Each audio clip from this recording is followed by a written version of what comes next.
সুপ্রিয় সপ্তম শ্রেণীর শিক্ষার্থী, আশা করছি তোমরা সবাই ভালো আছো।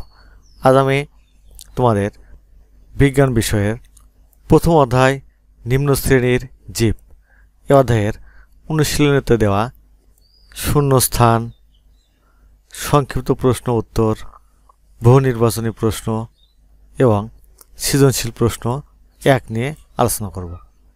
চলো তাহলে এগুলো আমরা আমাদের নোট থেকে দেখে নিই। প্রথমে আমরা শূন্যস্থান পূরণ দেখে নেব। চলো এটি আমরা আমাদের নোট থেকে দেখে নিই। মানুষের টাইফয়েড রোগের কারণ ব্যাকটেরিয়া। আমাশয় রোগ সৃষ্টিকারী অণুজীবের নাম অ্যান্টাবিমা। জীবন্ত দেহের বাইরে এখানে হবে ভাইরাস কোনো জীবনের লক্ষণ প্রকাশ করে না। তারপর এখানে হবে ইস্ট নামক ছত্রাক পাউরুটির কারখানায় ব্যবহার করা হয়। তারপর দন্দাকৃতির ব্যাকটেরিয়াকে ব্যাসিলাস বলে। তারপর আমরা সংক্ষিপ্ত উত্তর প্রশ্ন দেখে নিব। সুপ্রশিক্ষার্থী, তোমাদের পরীক্ষায় 15টি সংক্ষিপ্ত উত্তর প্রশ্ন থাকবে, 10টির উত্তর দিতে হবে, 10টিতে 20 নম্বর। কাজেই এই সংক্ষিপ্ত উত্তর প্রশ্ন তোমাদের জন্য খুবই গুরুত্বপূর্ণ।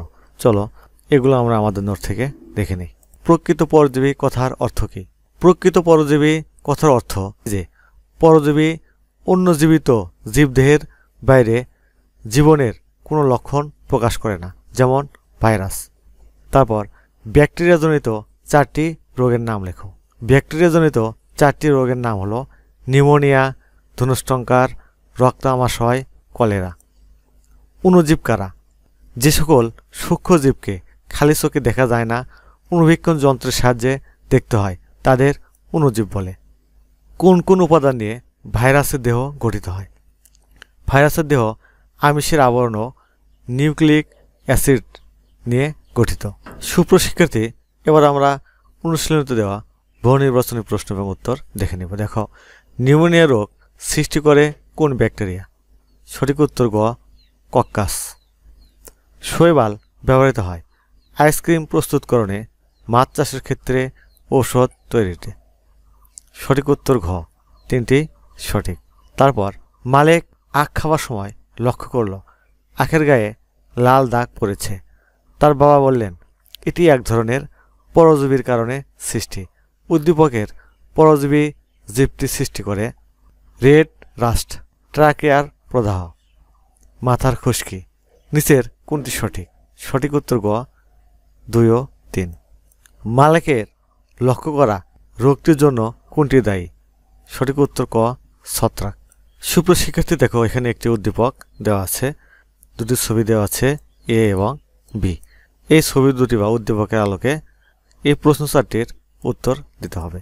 চলো এই প্রশ্নগুলোর উত্তর আমরা আমাদের নোট থেকে দেখে নেব। শৈবাল কি?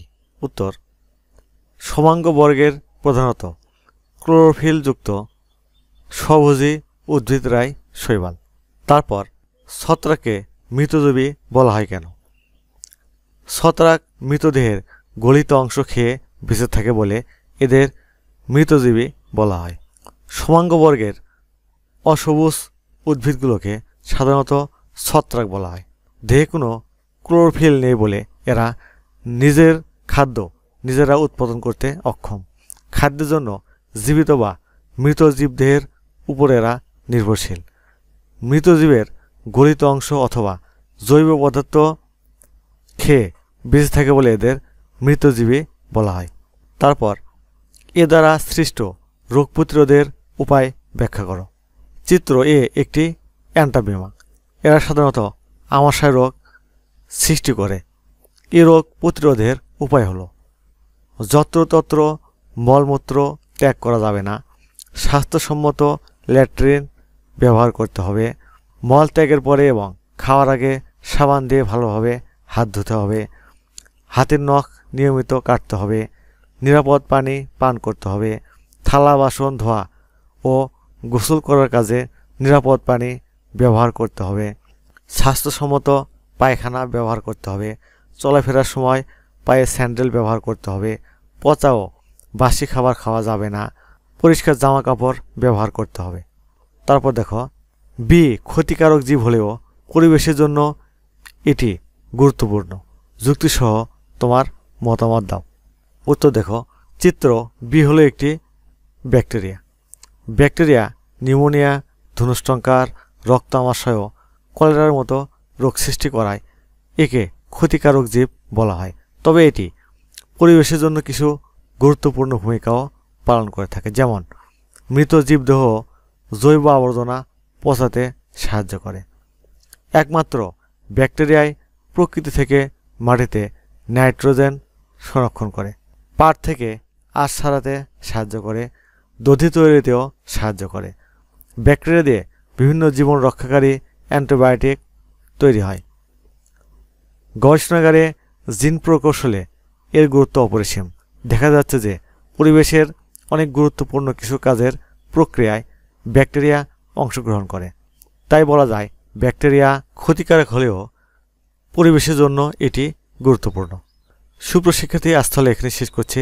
আগামী পর্বে আমরা অনুশীলনীতে দেওয়া সৃজনশীল 2 এর সমাধান এবং এই দুটি কাজ কীভাবে সমাধান করতে হবে সেটি নিয়ে আলোচনা করব। আজ তাহলে এখানে শেষ করছি। তোমরা এখনও যারা সোহান অনলাইন স্কুল চ্যানেলটি সাবস্ক্রাইব করোনি, তারা প্লিজ সাবস্ক্রাইব করবে এবং ভিডিওতে লাইক দিয়ে দেবে। আল্লাহ হাফেজ।